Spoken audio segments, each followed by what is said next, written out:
Hello again, chaps and chapettes. How are we all doing? It is lovely to see you all again, as always.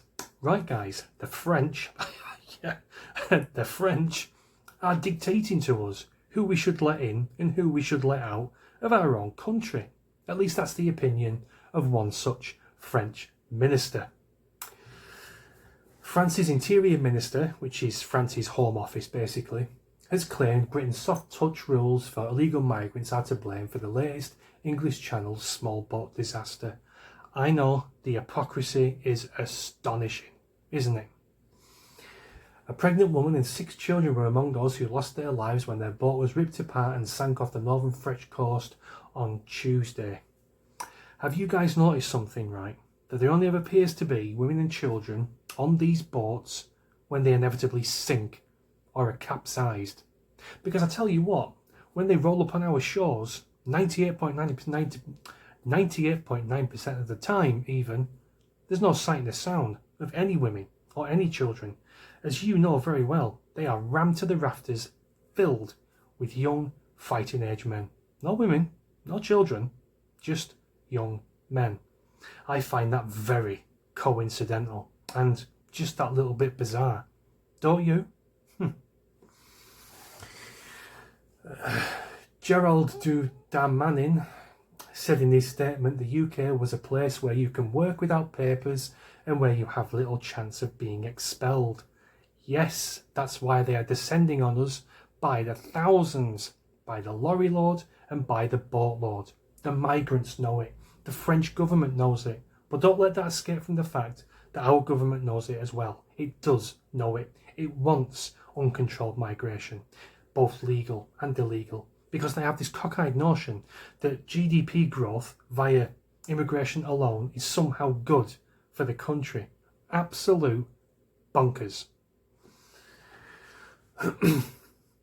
He also added the latest victims were people from the Horn of Africa, and that only 8 of the 80-odd people, most of them Africans from Eritrea, had life jackets and the boat was struggling in turbulent seas. Darmanin has also reportedly called for the UK-EU migration treaty to curb crossings in the wake of the tragedy, but Downing Street has rejected this. Oh, I bet it has, yeah. With a spokesman saying, "We have no plans to be part of the EU scheme on asylum, but we will continue to work with European partners to shut down smuggling routes and smash those criminal gangs, yada yada yada." Keep a very close eye on this, guys, because I don't believe for 1 second that Keir Starmer doesn't want to be part of this treaty. I think he wants it. He's just trying to do it sneakily via the back door. So like I say, keep a close eye on this, because if he does do it sneakily without consulting the British public first, we will find out about it. It will trickle down. Some journalists will get hold of it and we will find out eventually, and he will be held accountable one day. These MPs cannot keep shafting us in the backside very hard with each passing year without consequence. This has to stop, and I think one day it will stop. So, getting back to the subject at hand, guys. Do the French not seem to realise, particularly this French minister, that we have Brexited? We have left the European Union. Well, sort of, anyway. We gave Boris Johnson our confidence, our trust, back in 2019 to get Brexit done, as he liked to call it. But in the end, we only got Brino. Brexit in name only. But the fact still remains is, we are not part of the EU. The French have no authority whatsoever over us.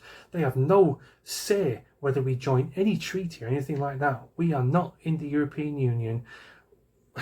In essence, we are in control of our own borders. We're not really, but in essence, because of Brexit, we are. So they can shove that treaty and shove their opinions so far up their asses that it comes out of their tonsils, for all I care. Not to mention the French blaming us somehow for the loss of lives in the English Channel. It's all a different story, isn't it? When Macron had his garlic-stained claw held right out in front of him, while our, to be quite honest with you, naive Home Office was filling it up with millions of pounds of taxpayers' money to patrol his beaches, to stop these dinghies from launching in the first place into the English Channel. Somehow, it's the English's fault, not Macron's, for stealing millions of pounds of our money and not doing his job. There's been one or two, of course there is. Some English policemen letting down a dinghy with a knife, getting a quick snap for the press, and then going to the pub for a few pints of Kronenberg. But I won't worry too much, guys. France has got its own invasion problem going on, from migrants pouring into Paris, etc. And one day, I have no doubt, France will surrender yet again, and they'll be expected to be bailed out by the rest of Europe, much like the Second World War, when they succumbed to Hitler's blitzkrieg back in the Second World War inside 6 weeks. And what happened? The Allied forces had to bail them out, as always.